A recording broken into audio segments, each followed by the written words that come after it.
me felicitaron. Una hermana se paró a media congregación. Dijo, quiero felicitar públicamente, dijo al pastor. Y entonces,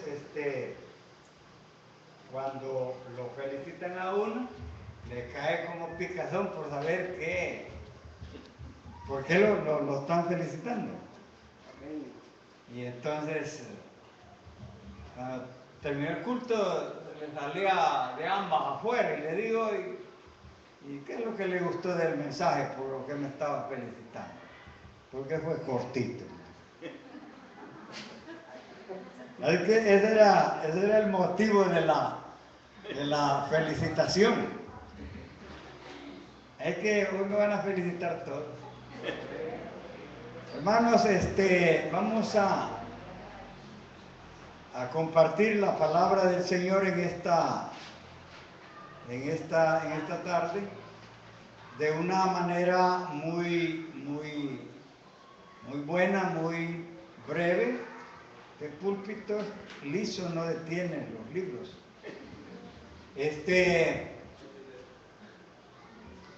Yo quiero compartir, tengo una serie de mensajes sobre el significado de la cruz.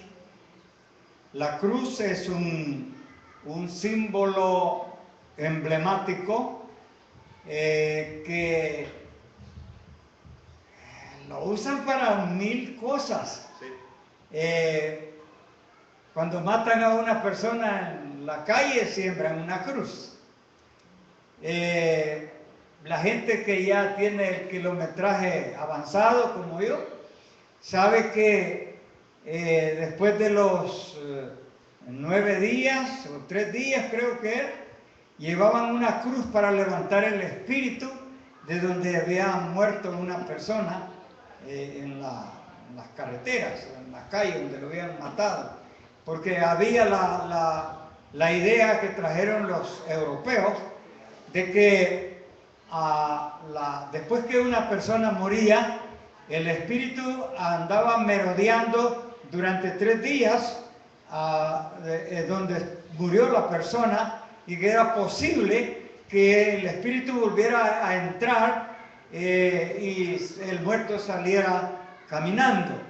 Por eso Jesucristo no resucitó al 3er día, sino al 4º día. Al 4º día para abolir esa creencia. Así que la cruz es una emblema muy multifacética para su uso. Leí en un libro que decía que en el tiempo del oscurantismo los ladrones colgaban de las cruces, pero en el tiempo de las luces, las cruces cuelgan en los cuellos de los ladrones. Interesante eso. Pero, ¿qué tenemos que decir de la cruz? En el versículo 18 de la lectura que se hizo, 1 Corintios 1:18, dice que la palabra de la cruz es locura para los que se pierden, pero para los que se salvan, esto es a nosotros, es poder de Dios, poder de Dios. Entonces, para Pablo era algo complejo predicar la victoria de un hombre que muere en una cruz, cuando la cruz era el instrumento de muerte para los criminales, para los ladrones, para los sediciosos. Entonces, que Pablo apareciera predicando sobre la cruz, él dice, esto es una locura para los que se pierden, pero para los que se salvan, esto es, a nosotros, es poder de Dios. Amén. Entonces, nosotros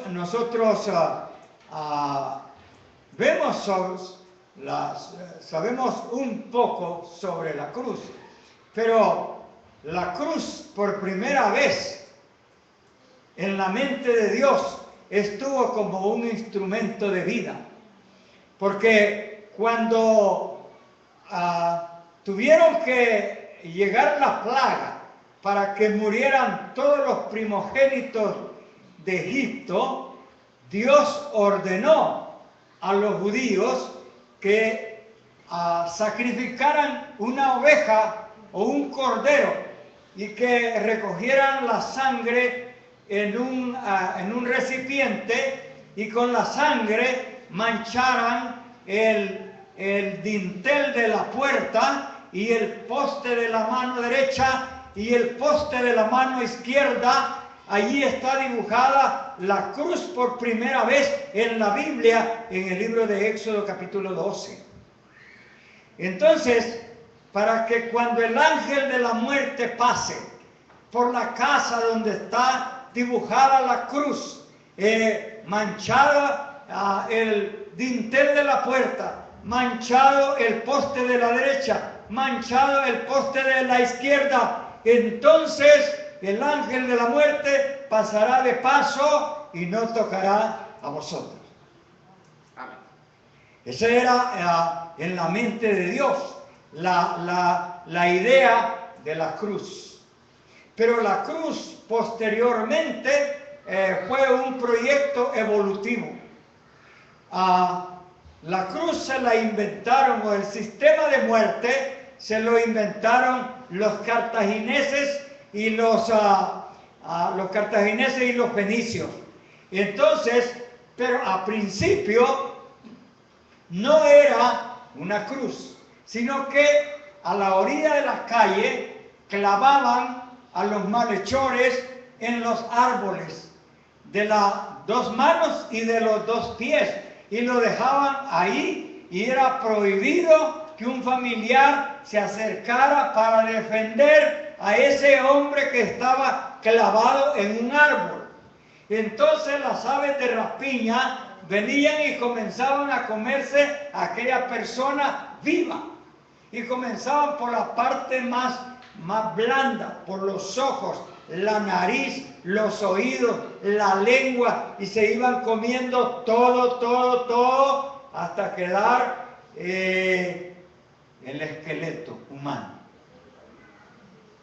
Así se inició.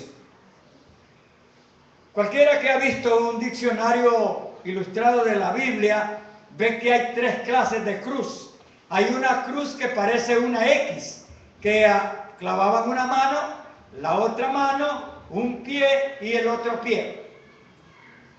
Luego aparece otra cruz que es como una T. Entonces esa cruz, ya en ese tiempo, ya llegó a poder de los romanos. Y entonces esa cruz como una T le servía al crucificado para apoyarse con su cuello, para incorporarse y poder respirar mientras estaba clavado en la cruz. Pero los romanos dijeron: vamos a hacer una cruz perfecta, vamos a ponerle la otra parte, ¿verdad?, que es la cruz que conocemos. No había forma de apoyarse con el cuello para respirar. Entonces, con la cruz romana, el crucificado hacía caso omiso al dolor de los clavos de los pies y se incorporaba para respirar. Entonces, cuando querían que el crucificado muriera, con un martillo o con un mazo le quebraban las piernas para que ya no pudiera incorporarse y respirar, y entonces moría de asfixia. Cuando crucificaron a Jesús, crucificaron uno a la derecha de él y otro a la izquierda. Y entonces, cuando eran las 3 de la tarde, debían morir los que estaban crucificados y ser enterrados antes que se ponga el sol. Porque no podéis manchar o contaminar la tierra que Jehová os ha dado con la impureza de los muertos. Entonces, cuando Pilato mandó para que le quebraran las piernas a los crucificados, encontró que Jesús estaba muerto. Entonces le quebraron las piernas al de la derecha y al de la izquierda. Entonces uno de los soldados romanos dijo, a lo mejor se está haciendo el muerto, pero por cualquier cosa hay que terminarlo. Y entonces tiró su lanza sobre la persona de Jesús. Esas lanzas tenían más de 1/4 de ancha y tenían más de 32 centímetros de larga. Esa lanza indudablemente le salió por la espalda al Señor Jesús. Y entonces dice la Biblia que de esa herida salía agua y sangre. Entonces la cruz llegó a ser el instrumento de muerte. De tal manera que el propósito de crucificar a las personas era infundir terror. Cualquiera que se oponía al imperio romano le platicaba la cruz como una experiencia para sembrar el terror en los subyugados del imperio, de tal manera que cualquier ciudadano que estaba sometido al imperio romano decía, al ver una crucifixión, decía: los romanos que hagan lo que quieran conmigo, pero que no me crucifiquen. Entonces, ahora el tema que tenemos para esta tarde es el significado de la cruz para Dios. Esto lo iba a predicar el mes pasado, pero se celebró el Día del Padre. Y hoy vamos a predicar el significado de la cruz para Cristo. Y el otro, el significado de la cruz para nosotros. Pero estamos empezando la pequeña serie de 3. Hoy es el significado de la cruz para Dios. Después el significado de la cruz para Cristo. Y después el significado de la cruz para nosotros. Vamos al punto de ahora. La cruz, para Dios, la cruz era la evidencia del supremo amor para esta humanidad. La cruz, para Dios, en la mente de Dios, era la evidencia del supremo amor de Dios. En la cruz, quiero luz. En la cruz, el hacedor de la vida entregó a la muerte todo lo que tenía y todo lo que quería. A nosotros, mi esposa y yo, se nos murió un hijo de 26 años de edad. Tenía 2 meses de haberse graduado como bachiller técnico en hotelería y turismo.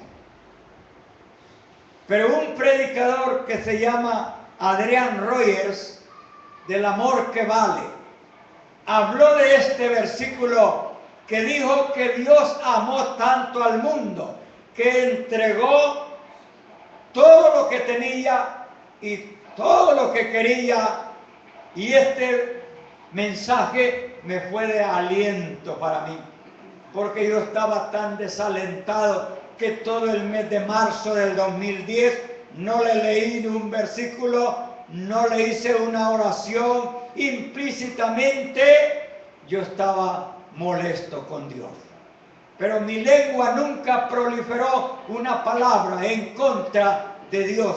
Pero allá adentro, sí, yo creo que Dios, que es sabio, sabía que yo no estaba contento con Él. Pero cuando veo este versículo de Mateo 3, 16 y 17, dice: Jesús, después que fue bautizado, subió luego del agua, y aquí los cielos fueron abiertos, y vio el Espíritu de Dios que descendía como paloma y venía sobre él. Y hubo una voz del cielo que decía: este es mi Hijo amado, en quien tengo complacencia.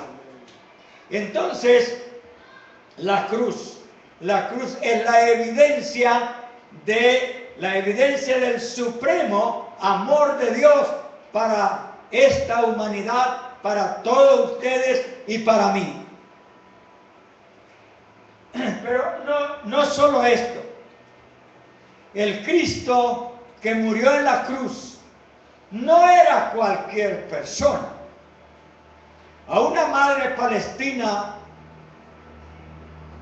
tenía 5 hijos y 3 de ellos se habían sacrificado, convirtiéndose en bombas humanas para matar judíos. Y un periodista la interrogó y le dijo: ¿no está arrepentida de haber dado a sus primeros 3 hijos para que fueran sacrificados? Ella dijo: no, tengo 2 más, y si tuviera más, entonces los daría también. Pero eran cualquier gente. Pero Jesús no era cualquier gente. Amén. Jesús no era cualquier gente. Apocalipsis capítulo 5, versículo 12. Y su número era de millones. Y decían en gran voz: el Cordero que fue inmolado es digno de tomar el poder, la riqueza, la sabiduría, la fortaleza, la honra y la gloria por los siglos de los siglos. Amén. Amén. No era cualquiera, era el Señor majestuoso. Pero también en esa evidencia del supremo amor de Dios, no solamente entregó todo lo que tenía y todo lo que quería, y Cristo murió y lo fue adorado fabulosamente, también el gran acontecimiento del Calvario. Dios dio pruebas de su inmenso amor. Mire Romanos capítulo 5, versículos del 6 al 8. Dice: porque Cristo, cuando aún éramos débiles, a su tiempo murió por los impíos. Ciertamente apenas morirá por algún justo, con todo pudiera ser que alguno osara morir por el bueno. Mas Dios muestra su amor para con nosotros, que aún siendo pecadores, Cristo murió por nosotros. Amén. Esto es maravilloso. Es maravilloso. Entonces, el significado de la cruz para Dios: en primer lugar, la cruz es la evidencia del supremo amor de Dios. Número 2, el significado de la cruz para Dios es la mayor prueba de su justicia. Póngale ojo a este segundo punto. Primero era la prueba del gran amor, pero ahora es la prueba de su justicia. De su justicia. Algunos creen que Dios es bueno y que cualquier cosa que haga, y cuando llegue allá le va a dar una palmadita en la espalda, y que ya muchos se jactan y se glorían diciendo: la salvación es gratis. No, Señor, la salvación no ha sido gratis, es gratis para nosotros, pero alguien la pagó. Amén. Y ese que la pagó se llama Jesús. Amén. Es gratis. 2 Corintios 5:21. 2 Corintios 5:21, lo que hizo Dios por nosotros. En la cruz, el juez del universo manifestó su justicia cargando sobre su Hijo nuestros pecados, todos nuestros pecados los cargó en su Hijo. ¿Para qué? Vea el versículo 2 Corintios 5:21. Al que no conoció pecado, por nosotros lo hizo pecado. ¿Para qué? Para que nosotros fuésemos hechos justicia de Dios en él. Amén. Amén. Así que es la prueba de la justicia de Dios, pero también en la cruz, la maldición, oiga esto, la maldición que pesaba sobre nosotros, Dios la cargó en su Hijo para que la quitara de nosotros, para que nosotros no fuéramos malditos. Entonces la maldición nuestra la cargó sobre la persona de Jesús. Mire allí Gálatas 3:13. Yo soy un predicador de la Biblia. Yo no soy un orador de hablar lo que se me viene a la cabeza. Soy un predicador de la Biblia. Y entonces la maldición que era nuestra, Dios la cargó sobre la persona de Jesús. Gálatas 3:13. Mírela, ahí está.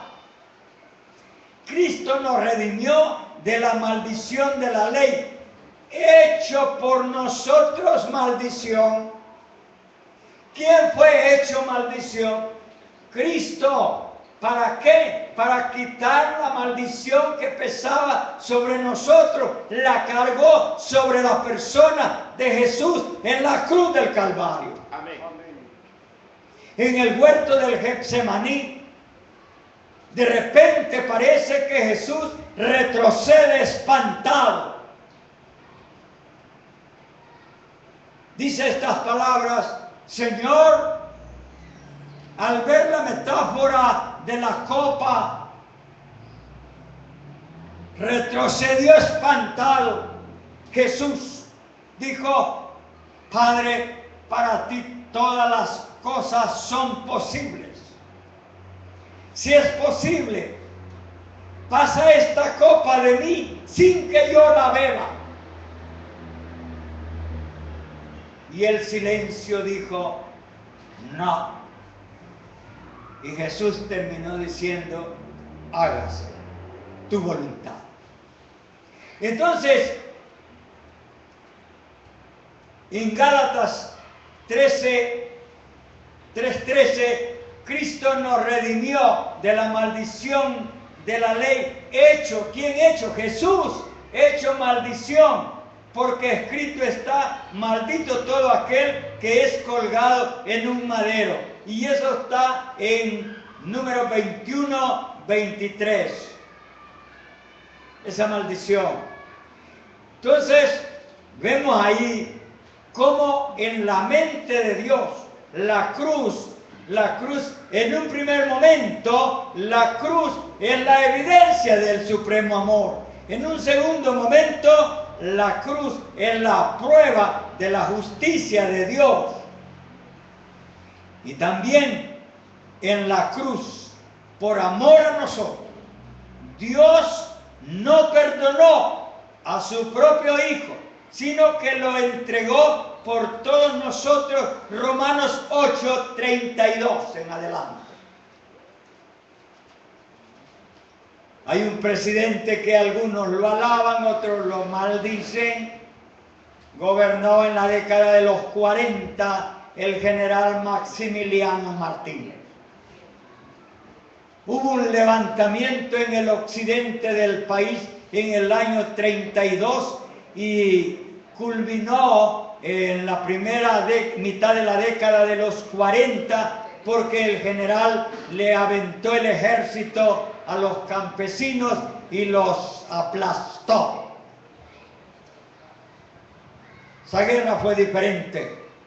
Los campesinos se levantaron y se fueron a meter a la casa de los ricos y los sacaron y los mataron, y a muchos de ellos los ahorcaron. Y en ese levantamiento andaba el Hijo. de Maximiliano. Y dijo, este va también a la muerte. Las madres son más apegadas a los hijos que los padres. Y la madre, la mamá, le dice, es nuestro hijo, ¿cómo lo vas a fusilar igual que a los demás? Le dijo, no lo fusilo yo, es la ley. La ley. Y murió. Pero mire lo que dice Romanos, capítulo 8, versículo 32. En ese acto de justicia en la cruz, por amor a nosotros, Dios no perdonó ni a su propio Hijo, sino que lo entregó por nosotros. Romanos 8, 32 en adelante. Y dice, el que no escatimó a su propio Hijo, sino que lo entregó por todos nosotros, ¿cómo no nos dará también con Él todas las cosas? ¿Quién acusará a los escogidos de Dios? Dios es el que justifica. ¿Quién es el que condenará? Cristo es el que murió, más aún el que también resucitó, el que además está a la diestra de Dios, el que también intercede por nosotros. Gloria a Dios, aleluya. Amén. Qué cosa seria.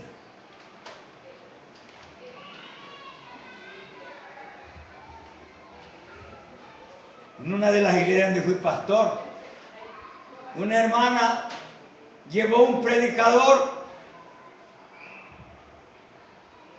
¿Y saben para qué lo llevó? Porque tenía la gracia de hacer reír a la gente. Y entonces dice, fíjese, pastor, que yo traje a fulano y no hizo reír a nadie en la iglesia. Y le digo, ¿y a usted quién le ha dicho que la predicación es para reír? La predicación más bien debiera ser para llorar, para cuando se nos presenta cara a cara al Dios Santo frente a nosotros que somos pecadores, debiéramos llorar, no es para reír la predicación. Amén.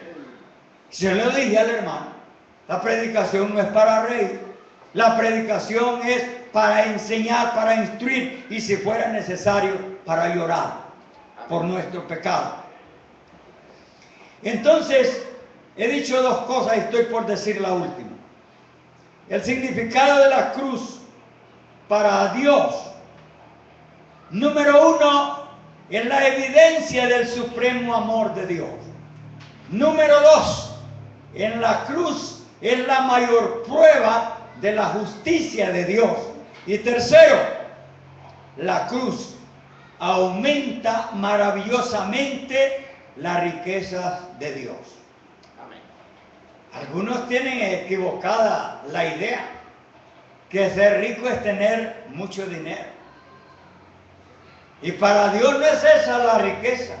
Si Él es el dueño del oro y la plata, si en las iglesias se recoge ofrendas y diezmos, a veces bastante, a veces poco, pero al fin y al cabo nosotros mismos lo gastamos. ¿No es cierto? Sí. Si Dios no ocupa dinero, si lo que lo ocupamos somos nosotros. Entonces, ¿cuál es la riqueza de Dios entonces? Pues mire, con el hermano Salvador aceptó un hombre ahora, hoy en la mañana. Ese hombre que aceptó, el hermano Salvador trajo para el reino de Dios un punto de riqueza para Dios, porque es uno más para engrandecer el reino de Dios en la tierra. Entonces, no es asunto de dinero. El dinero es instrumento de cambio. Lo cambiamos con comida, por ropa, por cualquier otra cosa. El dinero no es otra cosa. Un instrumento de cambio. Entonces, la riqueza de Dios, ¿cuál es? Mire Apocalipsis capítulo 9, versículos 9 y 10. Conozca lo que es la riqueza para Dios. Y en la cruz se hubo la fuente de riqueza. Dice Apocalipsis 5, 9 y 10. Y cantaba un nuevo cántico diciendo: digno eres de tomar el libro, de abrir sus sellos, porque tú fuiste inmolado, con tu sangre nos has redimido para Dios de linaje, de lengua, pueblo, nación, y nos has hecho para nuestro Dios reyes y sacerdotes en la tierra. Amén.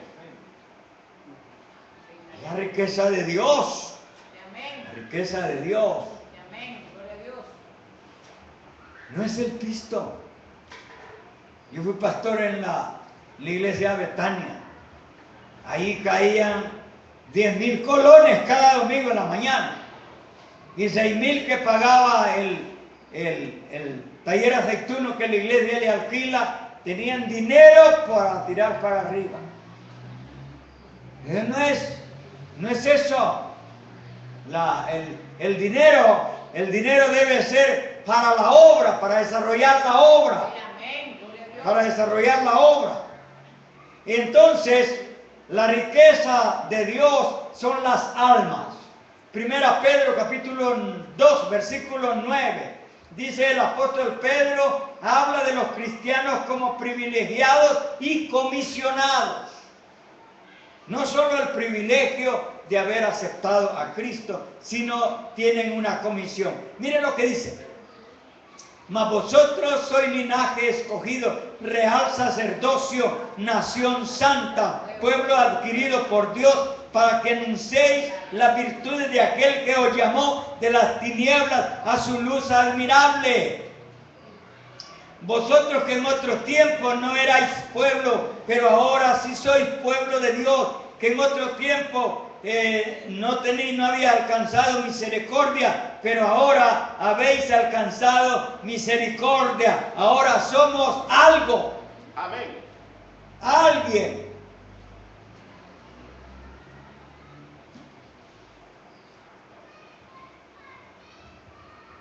Cuando estábamos estudiando en Costa Rica, salió la gran novedad que el pastor de la primera iglesia bautista de San José, Costa Rica, había sido nombrado embajador de Costa Rica en Israel. Un día le digo a un hermano: ¿y cuál es la novedad? Yo soy embajador, no del gobierno de Israel, ni del gobierno de Obama, ni nada, de alguien más importante. Amén. De alguien más importante. Y dice los versículos 2 Corintios 5, 19 y 20. Dice estas palabras: que Dios estaba en Cristo reconciliando consigo al mundo, no tomándoles en cuenta a los hombres sus pecados. Nos encargó el ministerio de la reconciliación. Así que somos embajadores en nombre de Cristo, como si Dios rogase por medio de nosotros. Os rogamos en nombre de Cristo, reconciliaos con Dios. Amén. Así que nosotros no somos la gran novedad. El doctor Rubén Zamora nunca pasó de sopiaquerque en la política de El Salvador. Aleluya. Solamente diputado, a puras penas lograba llegar a ser diputado. Pero en el gobierno de Mauricio Funes lo nombró el embajador de El Salvador en los Estados Unidos. ¿Sabía que ese es el embajador? Rubén Zamora es el embajador pero para este año parece ser que lo pasaron como embajador de las Naciones Unidas. Pero aún en ambas cosas, nosotros somos mejores embajadores. Amén. Sí. Nosotros somos mejores embajadores. Solo permítanme recapitular mi sermón de esta mañana, de esta tarde. El tema es el significado de la cruz para Dios. Número 1, es la evidencia del supremo amor de Dios. Número 2, es la evidencia de la prueba mayor de la justicia de Dios. Y la cruz aumenta maravillosamente las riquezas de Dios. Y las riquezas de Dios son ustedes y soy yo, los que estamos adentro. Yo quiero en esta tarde saber si hay alguno que no es parte de la riqueza de Dios. La riqueza de Dios es usted. Usted, cuando acepta, usted es una pieza más. Es un lingote de oro para el banco de Dios. Amén. No son los dólares norteamericanos ni los euros. Aquí en El Salvador hasta una vergüenza le ponen a uno. Vino a visitarme un amigo de Honduras y una hija se enamora de unos zapatos ahí en la Unión y me dice, vamos a buscar estos zapatos. Y entonces el hombre andaba, pero mazos de lempiras. Y vamos al banco, me dijo, a cambiar, a comprar los dólares para que esta cipota compre los zapatos. Y entramos al banco y le dicen, nada, en los bancos de El Salvador no aceptamos ninguna moneda de la América Latina ni de ninguna otra parte, más que solo dólares y euros. Y pega a llorar la cipota porque no podía comprarlos aparte. Entonces le digo, no llores, yo te voy a prestar los dólares para que compren los zapatos y me dejas para la gasolina y yo lo voy a cambiar a la frontera. Así es que la riqueza de Dios son las almas. Amén. Hay alguno entre nosotros que no está formando parte del capital de Dios.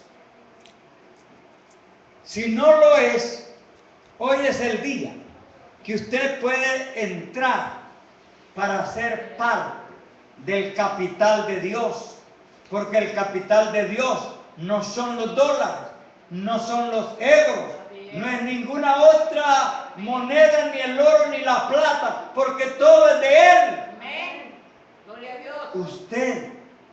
Usted es el lingote de oro para engrandecer la riqueza de Dios.